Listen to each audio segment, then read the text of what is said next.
এক সপ্তাহ আইয়া করা গেছে। কি সমস্যা ছিল?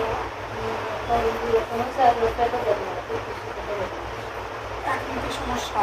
এখন মুখেও করা গেছে, বেশি বেদনা কিছু বলি আসতে সময় কাম করা বাদে লড়া চলা যায়।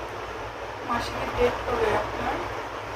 মাসিকের ডেট হইল 15 তারিখ খাইছি, আর 20 তারিখ ভালো হয়েছে। কোন মাসে 15 তারিখ হয়েছে? রমজান মাসের 20 রমজান 25 রমজান ভালো হয়েছে। এর আগে আসছিলেন এখানে? যেহেতু আপনার কাছে দুবার। যে